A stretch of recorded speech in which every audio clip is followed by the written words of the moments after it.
Hi, I'm Sarah Yardley, and this is my PowerPoint on holistic approaches to health. Today I'm going to talk about different aspects of holism, vitalism, reductionism, holistic health, and holism and my personal health concern. Holism is a health philosophy that focuses on the entire being rather than specific parts of the being. Holism does not believe that an entire being can be explained by its parts alone. Holism with human beings consists of body, mind, and spirit. The practice of holism dates back to ancient Egypt. However, the name holism was given to this philosophy in 1926 by Sam Smuts. The Egyptians used the analogy that related the body to the lands, which had flowing rivers, much like the body had veins. Over time, this philosophy made its way to ancient Greece, where doctors began treating patients with holistic techniques. Greek doctors saw their patients as the embodiment of nature, which had to be kept in balance. Doctors saw nature as an all-healing resource, and it was up to the doctor to activate the restorative healing power and that nature encompasses. Holism made its way through Europe and continued to move west. It is still very popular and used all over the world. Vitalism is the theory that explains that living things are innately different from non-living things. This is due to living things having a spirit or soul that gives it life, or a vital spirit. This vital spirit is believed to be a sort of substance that infuses the body and gives life to it. The vital force was not only believed to be the source of life, but also the source of health and healing. In modern holistic medicine, vitalism plays a role in the belief that our life force is connected to other life forces, or an all-encompassing life force. Vitalism is very much like holism and believes that the body is greater than the sum of its parts. It is about the being as a whole. Vitalism also dates back to ancient times and is still practiced today. Holism versus reductionism.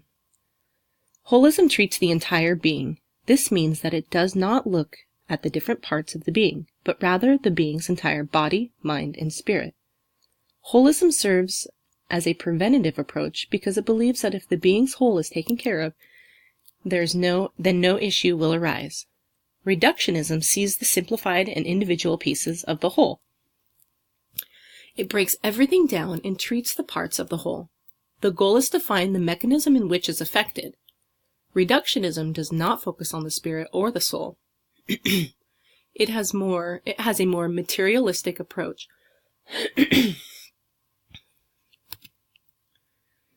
Here are some examples of holistic health and reductionism. Examples of holistic health include alternative medicine approaches, alternative health approaches such as traditional Chinese medicine, homeopathy, naturopathy, acupuncture, massage therapy, and Tai Chi. Examples of reductionism include being diagnosed by a doctor or healthcare professional by using techniques such as X-ray machines, MRIs, or blood tests. This diagnosis usually simplifies the issue in order to find the root cause. Once the patient is diagnosed, they are prescribed a treatment or medication that usually includes pharmaceutical drugs. There are many different things that can determine holistic health. Healthful nutrition is important because we are what we eat. Our bodies react to everything we ingest. What we eat literally feeds our bodies and gives us energy. Exercise keeps our bodies fit and in shape. Our bodies need to move in order to be mobile and healthy. Sleep is one of the most important things we can do for our bodies because it is when our bodies rest and recover. A lot of repair and renewal is done in our sleep. A strong spiritual connection is also important because it gives us meaning and purpose in our life. Immune enhancements allow our bodies to stay strong and fight off disease and illness. Stress management is a big one because stress can lead to illness and disease.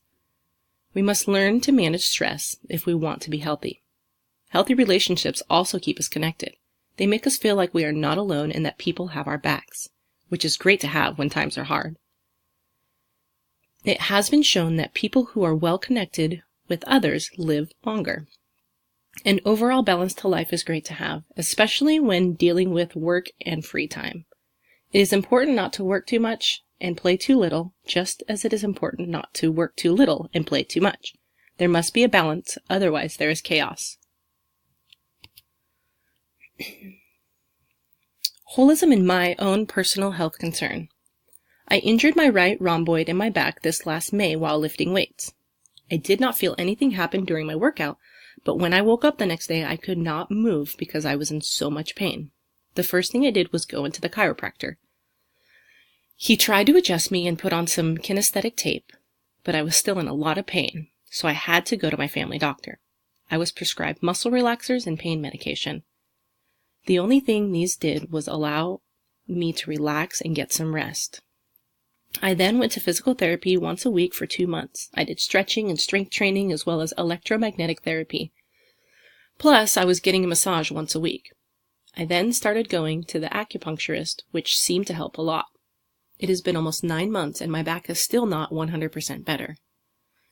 I realize that a lot of it's due to stress, so I have been going to yoga classes and trying to do things that relieve stress, like sit in the hot tub and sauna at my gym. I plan on doing more meditation as well.